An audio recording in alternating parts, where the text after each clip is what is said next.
Harshika Dineshrao Deshmukh from college of SB Jain.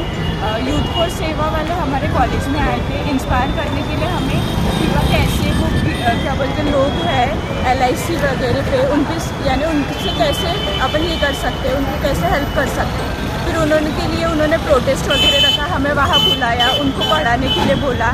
यानी वहाँ पे ABCD उनको वो भी नहीं आता था, वो भी हमें उन्होंने पढ़ाया, हमने उन्हें पढ़ाया। ऐसे करके हमने उन्हें थोड़ी बार हेल्प की और फिर आज लास्ट डे पे हम वहाँ पे इवेंट किए, पोस्टर वगैरह बनाए, उनकी हेल्प की।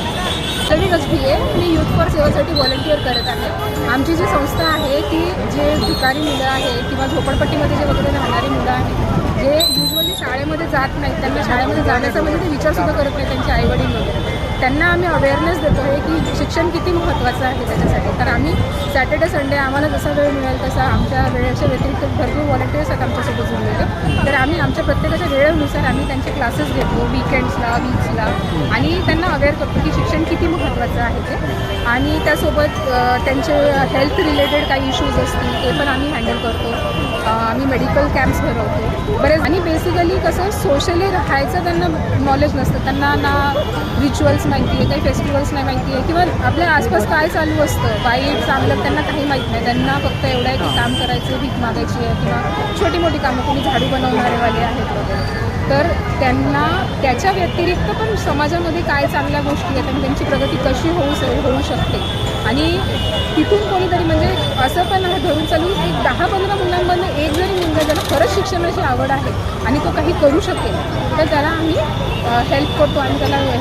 तर आमच्यासोबत काही कॉलेजेस पण जुळलेले आहेत, तर त्या कॉलेजेसमध्ये SB जैन कॉलेजसुद्धा आहे ज्याच्यामध्ये इंजिनिअरिंगची मुलं आहेत जी आमच्यासोबत आज बेगर फ्री कॅम्पेन करत आहेत। बेगर फ्री कॅम्पेन हेच आहे की जे म्हणजे जी मेंटॅलिटी असते बेगर लोकांची की आम्हाला काही करायचं नाही, फुकटचं हे करायचं आहे, त्याच्याऐवजी पण एक व्यवस्थित वे असतो राहण्याचा, भरपूर काही करू शकतो। आणि मेन त्याचा सोर्स हाच आहे की आपण कुणाला पैसे देतो त्यामुळे तेव्हा त्याला आपण सवय लावतो आणि ते आपल्याला पहिले ती सवय तोडायची आहे। ती जेव्हा सवय तोडेल की त्यांना ते फुकटचे पैसे जेव्हा मिळणं बंद होईल तेव्हा त्या फुकटच्या पैशांच्या ऐवजी त्यांना पुस्तकं मिळाली किंवा त्यांनी काहीतरी थोडीफार मेहनत केली त्याच्यावरती त्यांना काही अन्न मिळालं किंवा काही मिळालं, म्हणजे ते मेहनत करा आणि कमवा हा जो आपला मोटो असतो तो त्यांना लक्षात येईल। बेगर लोक आमच्या म्हणजे मी एका सेंटरला इंचार्ज आहे, त्या सेंटरला आमचे 50 मुलं आहेत आणि त्या 50 मुलं ते त्यातल्यापैकी कुणीही आधी शाळेत जात नव्हतं। आम्ही लोकांनी त्या लोकांचे ॲडमिशन वगैरे करून दिलेलं आहे शाळेचं आणि त्यानंतर त्यांना म्हणजे ते शाळेत रेग्युलर जात आहेत की नाही आहे हे सुद्धा आम्ही